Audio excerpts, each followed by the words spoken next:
it from there, Mendocino County. And yeah, historically, it's just loaded with the great stories and important historical. There needs to be like a Russian River museum, like a little local museum somewhere here. Yeah. We can maybe make this house a museum. Yeah. So what did your family, I just have a question. What did your family do when you told them, I just bought a house at the Russian River? Or did they know that you were, was it a surprise? My sisters were delighted, of course. Yeah. Because they knew how cool the river was. Yeah. And what did Papa say when you said, I'm going to buy a place up there? He was all for it. It was his idea. And well, yeah, he suggested it because he listened to me admiring this place. Right. And I said, well, I really have been seeking a place out of town, thinking that I'm going to be stuck in the city all week and get out of the city. And again, thanks to him, I don't know what got into his mind, except he used to turn work into vacations over in Fairfax. So we would go over and enjoy ourselves in the swimming pools and all that, and he'd be pounding nails at the Fairfax houses. So he worked his tail off. And any mention of monkeying, changing any of these properties that he'd worked his tail off producing for us. And I can't count as many times as Grandma and Papa, my dad and Mom said to us, this is all for you kids. Over and over and over again. We're doing this for you kids. So to think of anybody in our bloodline saying, hey, now we got some dough, let's go to town and all that, let's sell this, I can get a new car or something, just slaps Mom and Dad in the face. And all that time and trouble and sacrifice to provide it for us, and what I intend to do is to provide it to you guys. And I learned recently that there was a new tax law that changed the way that people inherit property. And simplified, it means that in the old days, what you could do was inherit a piece of property, say this piece of property that I bought for $18,000, as is, fully furnished. Instead of, it's called the stepped up basis. So they would take that $18,000 and make it the $300,000 it's worth today. I think it's probably $300 or $400 maybe. You wouldn't end up paying tax because there would be no taxable event because they brought the value that you were being, the inheritance tax was based on, was the high value. Well, they eliminated that benefit. Now it's based on $18,000. So you need to pay taxes on all of that appreciation all these years. This is the 48th year I've been here, 48. Now you have to pay tax on that. So this friend of mine from high school, is retired tax attorney, said, JB, my nickname I created for myself, JB, there's this new law, it's called Proposition 19, and it passed, and it changes it eliminates the stepped up basis. Oh, is that what Prop 19 is? Yeah. Oh. No, you're thinking of Prop 13, which was an old. Prop 19 is only 5 years old or something. Right. Prop 13 is 50 years old. So he alerted. Hearing about vote this way or that way. Yeah, lower taxes for people at the time. Do you have a trust? I do, yeah. Is all this in the trust? But there's more work to do on my trust. It's incomplete. Anyway, so he said, unless your nieces and nephews or your children or whomever has the money to pay this big tax bill when the property is inherited, then you're going to be forced to sell. Unless the tax bill is $150,000 or something, and you look at it, everybody, does anybody have $150,000? And maybe you don't, or maybe it's even more. It'd be more counting all the properties. So you have $800,000 so that we can keep the properties. Well, understandably, likely no. So my thought was, and I shared that with my sisters, if it comes to that, and the kids are faced with this huge tax, what I would recommend is sell McConnell, Grandma's old house, sell North Street and keep College Avenue and keep Lee Street and keep Teresita in the city. Keep the San Francisco properties. They're worth over $2 million together, easy, 2.5 easy.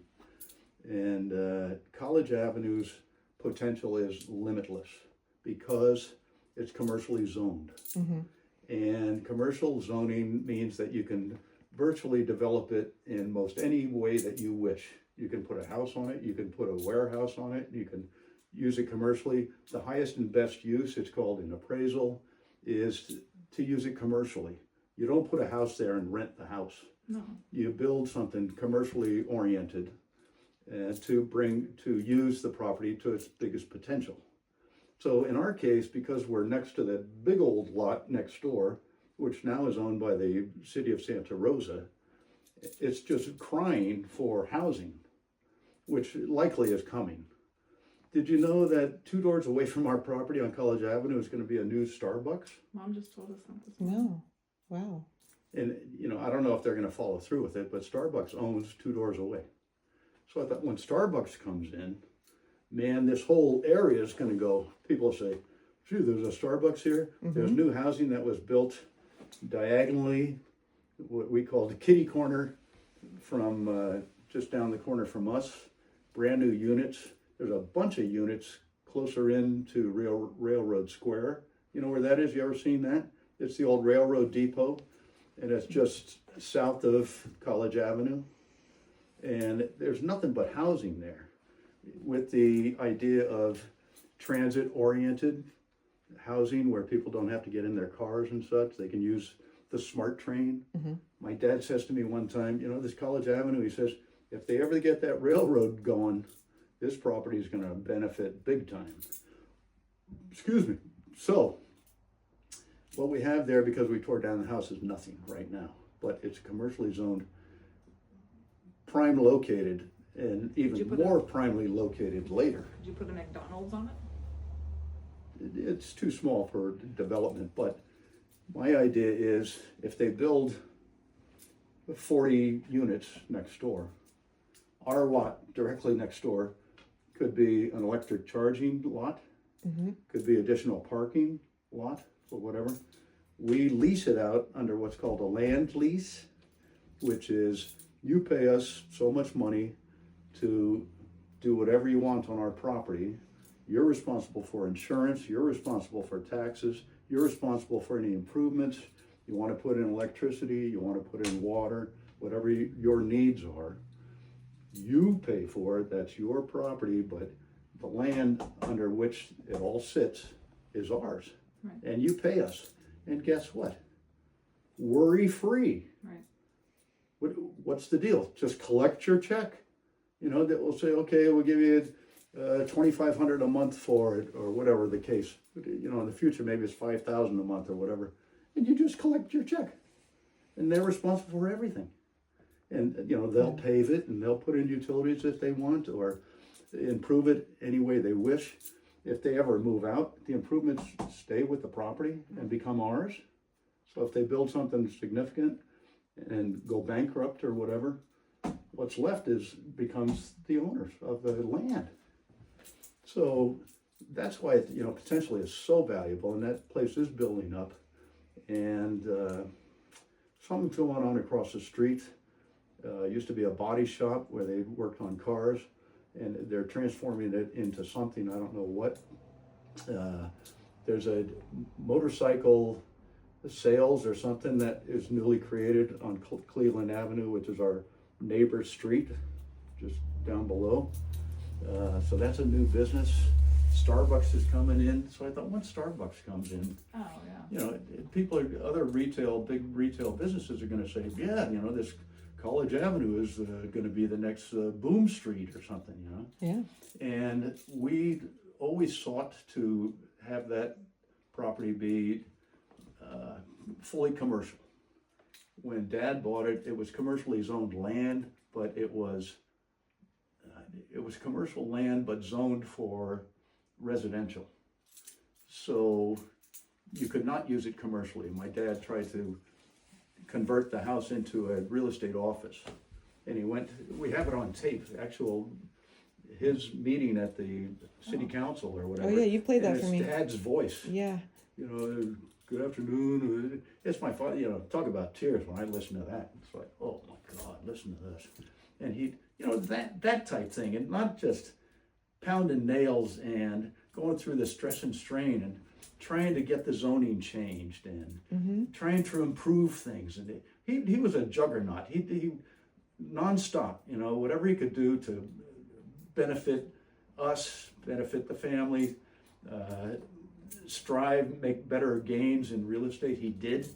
And so Grandma and I one time met with this guy who said they're into, I don't know, they had some kind of a company or something. So I started talking to the guy. He says, well, you know, I said, we have a property that's commercial, but it's technically R4, which means multiple units residential. And we can't use it for commercial because it's not technically commercial. And so he says, well, I can get a meeting with the planning commission and you can sit down with me and the 4 planners from Santa Rosa and we'll talk to them and see if they will allow a variance, a change of the zoning specific to our property so that we can use it for commercial. And so we go to the big wigs and all that. Well, cocky pieces of shit. These guys really go. One guy had this slick down hair when slick down hair was, you know, slick down hair people had about 60 years ago. And here's this idiot and real cocky and you have a residential property on, and he's raising his voice to me. And I thought, Jesus, I'd jump across the table at this guy's throat, you know. And just cocky as hell. No, but there's nothing we can do for you. After, you know, back and forth and back and forth. It cost Grandma $2,500 for that goddamn meeting. And this guy, our advisor, does virtually nothing. And then he comes back to me and said, oh, you know, that bill I gave you, well, there's some more time that we had to expend on your project, so you owe us some more money. So I thought, well, number one, we just paid you $2,500. Now you're asking for another $500 or something. I said, well, wasn't that part of the $2,500? Oh no, we have these extra hours that we spent or something. I'm thinking, this guy's probably full of shit. You know, he's lying, and there's no way I can prove he's lying. And an attorney, they're famous for this. I was on the phone all the yeah. How are you going to prove they weren't? Right. So they can so easily lie and just screw you big time. So that didn't work. So I go to this city planner, this gal, real nice gal, city planning, Santa Rosa. And I sat down with her and I said, well, here's our situation. And she says, well, I don't know what we can do, Mr. Burke, and all that. So I'm pursuing it. Here, I'm putting in hours to accomplish this zoning goal, dream of ours. So some time went by and she says, well, I'll look into it. There's something going on out there and whatnot. So he said, I'll keep you posted. So I said, thank you so much. You know, very nice gal. So months and months passed and she calls me up. Hi, this is Tracy from Santa Rosa Planning or something. She says, Mr. Burke, if you have some time, can you come in and meet with me? She says, I think I have some good news for you. You do, honey? So I go in, hi, Cindy, how are you? Whatever her name was. She says, well, you'll never guess, but the city council met and they are going to create a new district called the Railroad Square something district or something, and you're going to be part of it. What? And it's going to be fully commercial.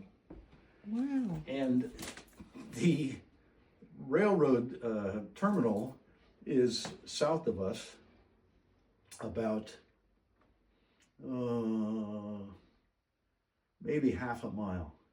So from just about the terminal itself, the new district, newly created district from the supervisors extends north up to and including the north side of College Avenue. Well, our property is on the north side of College Avenue. So the end of the actual newly created district is our backyard. So we, by the skin of our teeth, we were included in the new zoning. Wow. Free of charge. This is just something that supervisors in Santa Rosa decided to do. And now we are part of this Santa Rosa Railroad Square Historic District, or something, I think it's called. Railroad Square Historic District, fully commercial, newly created district in Santa Rosa. Wow. And it goes all the way up Oh my God. just to our house. And it doesn't go further north. Wow. And it's all south of us, but we're part of it. Jeez. She said, I think I have some good news for you. Good. I said, God, my mother and I, we sat down with this advisor, property guys or something, and met with the planners, Santa Rosa planners, and they wouldn't do anything for us and all that. And here all of a sudden, this gift is handed to us. Oh. So it's like, Dad, Mom. That was divine thank you, intervention. thank you, Divine thank you. intervention, yeah. So today, it is fully commercial. Great. And so when there's any development around us, we're in, same as everybody else. And I contacted Starbucks. It didn't go anywhere, but I emailed them saying we have an adjacent property 2 doors away, about 150 feet away from your proposed corner new Starbucks you have in mind. If you need additional parking, I'd like to offer that. You know, we're offering our place for lease. It's not for sale. I have an ad in online and all, not for sale in the big caps, you know, capital letters, and lease only in the whole thing. And so they never responded. But also, I thought additional parking. I also thought of a coffee garden where it's pleasant there, our lot. And there's a big redwood tree, and in the back there's a big oak tree. And I thought, on a hot day and such, it's so pleasant underneath those trees. And you have the traffic back and forth, which is a pain in the butt. But also I thought a little garden, the way you would have a wine tasting garden or something. Picnic tables, something like that, at Starbucks. Yeah, But people take that your get their cup of coffee at Starbucks. Yeah. Go down to our little parklet. Yeah, I like that idea. And I had a in name between? for it too, I forgot. What's in between the Starbucks and the lot? A dental office. Oh. The proposed, it was Midas Muffler, Oh. the Starbucks place. Oh. Midas went out of, Midas Muffler is a big muffler repair and all that. They went out of business or moved or something, so Starbucks bought. And then there was the dentist, still is a dentist next to us, and then there's our place. So shoot, you go walk down, take your cup of coffee and walk down into this nice pleasant park. You know, they could beautify it and put tables and chairs out there or something and make umbrellas and stuff. So I thought of that idea and electric charging lot Uh-huh. Yeah, that we could, that's what I thought a long time ago. yeah, I thought of that and what That's else? amazing. And Mom and Patty know this information, right? That it's Yeah. definitely determined that it's commercial. Oh, absolutely. Okay. Absolutely. And the whole Yeah. Prop 19 thing, is there any way around that? This guy suggested that there is not. Even if it's in a trust and all that? No. Because it doesn't You technically can't have to escape. be inherited if it's all, if you have a trust and everybody's a beneficiary, then it doesn't actually get passed down. Yeah, but there's a transfer of properties from the deceased to the How do they know inheritors. you died? Just don't tell anybody. Trying to escape taxes is the same as trying to escape death. Escape death and taxes. You can't escape either one of them. So anyway, in that worst scenario case, if that's the case, I suggest north of McConnell. Now, McConnell, there's nothing you can do. Remember this very importantly. Nothing you can do with McConnell. It's not a big lot. It's called a key lot, which is one of the worst lots you could buy, but my dad bought it because it was on the ground level, 2 or 3 steps into the home in anticipation of older age. And I don't know, it was a nice little place in the whole thing. And there was no need. They didn't need a big yard and the whole thing. So he bought this key lot, which in other words, it's landlocked, so to speak. So there's properties on the side of you and there's properties immediately behind you. So Grandma's backyard is real short, same as here after they put the damn fence up. And there's nothing much you can do. North Street, however, sits on a big fat lot. Yeah, you can put 2 houses on that. North Street now is zoned for single family. But based upon the lot size, I think it is either equal to, possibly greater than, or just short of the required lot size for R2, meaning 2 units. Like a duplex. Yes. And so potentially, what I would pursue, if this were possible for you guys, if you didn't have to sell it and such, or develop it in anticipation of selling. Right. So instead of handing over a big lot has the house on North is virtually a tear down, meaning there's no real future life to it. You know, it's getting old and getting dilapidated. It's livable.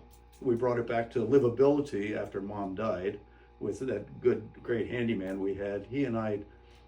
He especially, 90%, and I did 10% of work, rebuilt the house so it could be a rental.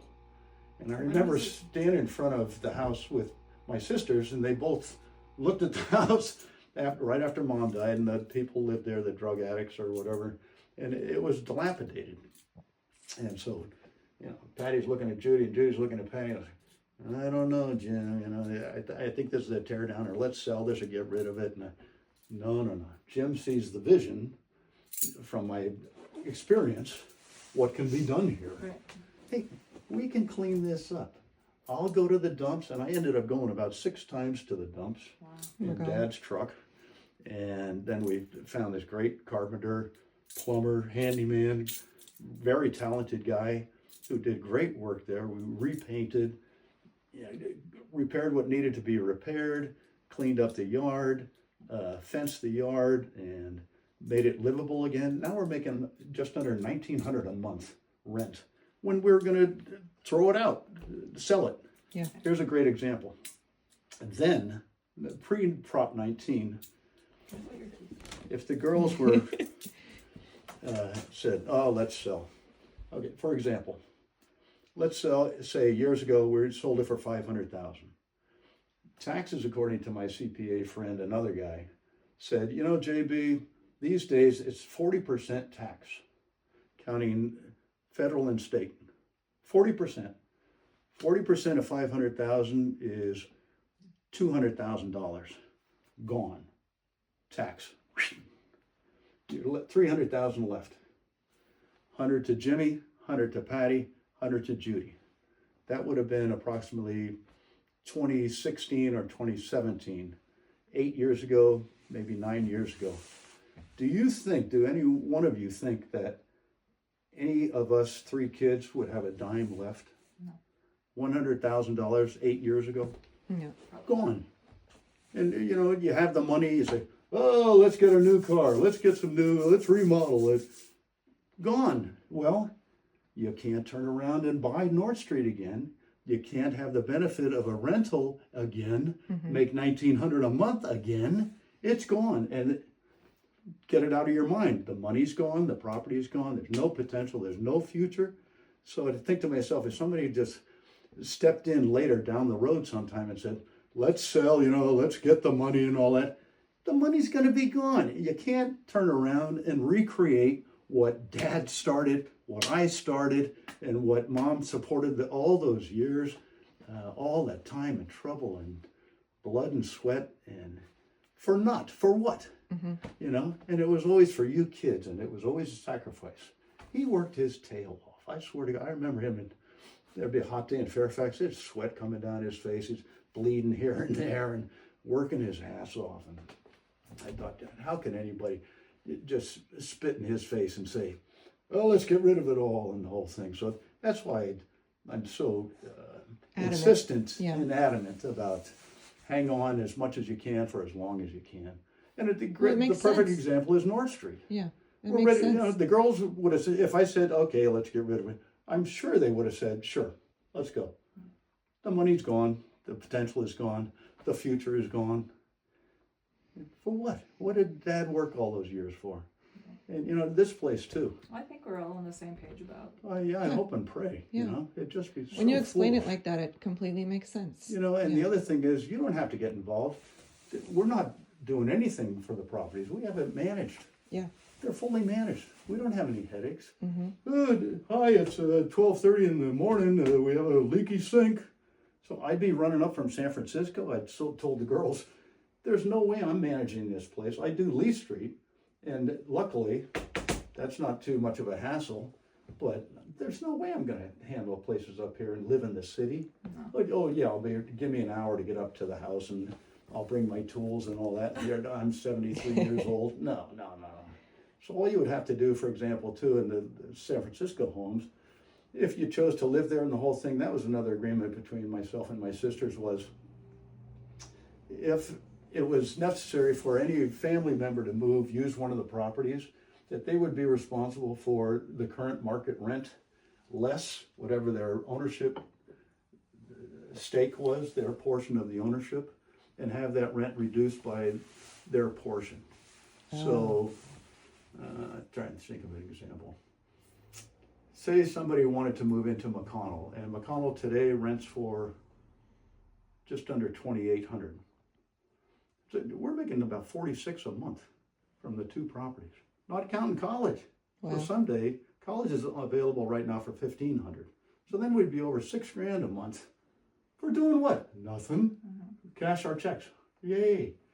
And it was always $2,800, and then it would be reduced by a certain percentage, whatever the ownership percentage of that person was, and you'd pay the reduced rent, but based on whatever your ownership percentage was, and work it that way. And no sweetheart deals. Everybody has to be fair to everybody else, and so that 28 would be, say, 2,000, for example. So you would rent out amicably for 2,000 a month. And it's a family member, and then you have hopefully, the confidence that the family member is going to treat the property properly and such and How all do you that. have it set up? Like, does everything go to Patty and Mom right now? Everything is owned by the three of us currently, and then it would have to be in trust to you guys. So what about your I properties in the city? In the city, they're both covered, and you go to the girls, Patty and Judy. Not the same with Santa Rosa. I don't have the Santa Rosa properties in the trust, which I need to do. And I need to think about how to put this all together in light of the fact that perhaps I might be the last living sibling. Yeah. I am the youngest. Men die before women, and I may die before the girls, but if the girls die and such, then I need to have that all set up. So there's changes that I have in mind that I would not have had years ago. I have an old will, and I have a trust, but it's outdated, and it doesn't, for example, include the Santa Rosa properties. So they would have to be in trust. Because if they're not, doesn't everything have to go through probate? Yes. We don't want to do that. So currently, Right. it would have to go into probate, yes. We want to avoid that, right? Yes, yeah, it's extra expense, and it becomes public record. Right. So you don't want people knowing your business. So anyway, with respect to North Street, if there were an opportunity to pursue North Street development-wise, that would be a great move. Duplex. Great move. But you would have to take out loans and get very involved. You'd tear down the existing dwelling, build 2 units, however you plan to do it. And I'm all for that. it's certainly 2-hour flight, I can be right here. it's certainly doable, because when you face the North Street house, for example, there's a driveway, but it's owned by the next door neighbor, and there's no way he or anybody else would allow you ingress and egress in and out of North Street The easement. to use theirs. Yeah, it would be an easement, yeah, which we would have to buy from them. But if you look at North Street house, if the house was gone, you could enter a driveway on the left-hand side next to the corner house. There's a corner house, and then the cross street is McConnell, right there where Patty and Steve's rental was that my dad owned, and where the big oak tree is. Put your driveway in there and have perhaps 1 unit in the front, 2 separate units, and 1 in the back. And then you have a driveway going in, and you turn right into your driveway parking or what have you, and then build all the way up to the next door neighbor's driveway. Excuse me. There'd be what's called setbacks, probably a little bit, but you could do it, I think, because you have the square footage there. We don't have the zoning, but I think if you pursued it, you may be able to have them grant a variance, a change in the zoning from single family only to 2-family dwelling. And it's called a variance. And I think they'd go for it because housing is such a high demand. Yeah. Santa Rosa, along with every other place, is demanding housing. We need more housing. So it would be a piece of cake, because if we're short 1,500, 1,000 square feet from what's needed for a legal 2-unit lot size, they give it to you because you're adding 2 more housing units to the total housing in Santa Rosa. So I think it'd be a shoe-in, Because it's a really long Yeah. lot, right? So you It's- could yeah. definitely- I'm glad It's you know a wide lot and- about real estate because I don't know anything. It's wide, Curious. it's wide and long. Yeah. And it's rectangular, of course, but it's in my mind it's almost equal, which would make it a square, but it's rectangular. But there's a lot of width and there's a lot of I'm gonna depth. drive by it again.